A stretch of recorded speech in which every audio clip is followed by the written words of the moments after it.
Everyone, welcome back to my channel রান্নাবাড়ি টুকিটাকি স্বপ্নায়। আশা করি সবাই সুস্থ আছো, ভালো আছো। আজকে একটা নতুন রেসিপি নিয়ে চলে এসেছি, লাউ পাতায় বোয়াল মাছের পাতুরি। লাউ পাতায় বোয়াল মাছের পাতুরি এটি একটি খুবই সুস্বাদু খাবার।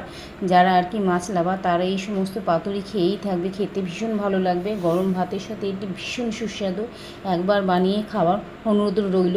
এবার লাউ পাতায় বোয়াল মাছ পাতুরি করতে কী কী উপকরণ লাগবে সেটা একটু বলে দিই। বোয়াল মাছের পেটি দুটো বড় বড় পিস হলেই খুবই ভালো হয়। লাউ পাতা যেরকম আর কি 6-7টার মতন একটু বড় সাইজের লাউ পাতা হলেই হবে।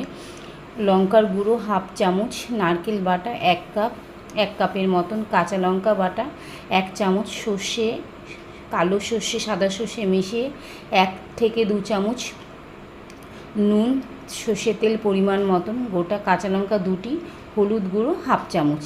এবার প্রথমে কি করতে হবে, প্রথমে বোয়াল মাছের পিসগুলি ভালো করে ধুয়ে পরিষ্কার করে নুন হলুদ মাখিয়ে রাখতে হবে একটি পাত্রের মধ্যে। এবার আরেকটি পাত্রের মধ্যে বাটিতে সর্ষে বাটা, কাঁচা লঙ্কা বাটা, নারকেল বাটা, হলুদ দিয়ে একসাথে মিশ্রণ তৈরি করে নিতে হবে। এতে পরিমাণ মতন সর্ষের তেল যোগ করে একটা পেস্ট বানিয়ে নিতে হবে। এরপর এই মিশ্রণে বোয়াল মাছের পিসগুলি মাখিয়ে ভালো করে রেখে অন্তত আধ ঘন্টা থেকে 40 মিনিট রেখে দিতে হবে। তাতে কী হবে, ম্যারিনেশনের সময় মশলাগুলি মাছের মধ্যে ভালো মতন ঢুকবে।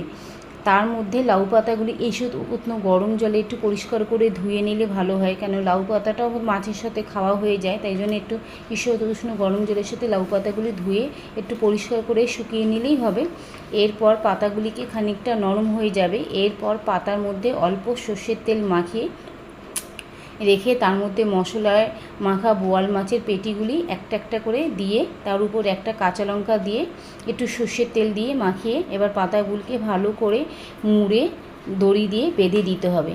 এবার বোয়াল মাছের পাতুরি তো রেডি হয়ে গেল। এটা এবার দুটো ভাগে তোমরা করতে পারো। এক হচ্ছে স্টিমের মধ্যে রেখে আধ ঘন্টা স্টিমের মধ্যে রাখলেই 2বার উল্টে পাল্টে দিলেই হয়ে যাবে লাউ পাতা পাতুরি স্টিমে। আর একটা করতে পারো, কড়া বা ননস্টিক প্যান যেগুলি হয় ওর মধ্যে অল্প সর্ষের তেল দিয়ে এই পিঠ ওই পিঠ করে খানিক্ষণ ধিমে আছে, একদম গ্যাসের আঁচ কম হবে, ধিমে আছে এই পিঠ ওই পিঠ করে মাছগুলি যদি ভালো যখন সিদ্ধ হয়ে যাবে তখন নামিয়ে ফেলবে।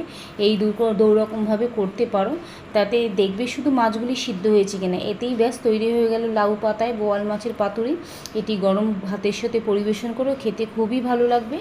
আর আজকে রান্নাঘরের একটি টিপস বলে দিই, আমরা সবাই পেঁয়াজ কাটতে গিয়ে চোখের দিয়ে জল বেরিয়ে যায়। এই পেঁয়াজ একটু অন্যভাবে কাটলেও তখন চোখের দিয়ে জল বেরাবে না। সেটা হলো, আমরা পেঁয়াজ কাটার আধ ঘন্টা আগে পেঁয়াজগুলি যদি ফ্রিজারে রেখে দিই, ভালো করে ধুয়ে ভালো করে পরিষ্কার করে ফ্রিজারের মধ্যে রেখে দিই, আর কাটার সময় 10 মিনিট আগে বার করে রেখে দিই, তখন দেখবে এই পেঁয়াজগুলির মধ্যে থেকে যখন আমরা পেঁয়াজ কাটছি তখন আর চোখের থেকে জল বেরাচ্ছে না। এটা ট্রাই করে দেখবে, তখন আর চোখের থেকে আমাদের জল বেরাচ্ছে না বা পেঁয়াজের ঝাঁঝটাও লাগছে না। এটি হলো আজকের রান্নাঘরের টিপস। আজকের মতন এখানেই, বাই টাটা। আবার একটা নতুন রেসিপি নিয়ে হাজির হয়ে যাব। Bye tata. ভালো লাগলে চ্যানেলটা সাবস্ক্রাইব করে দিও।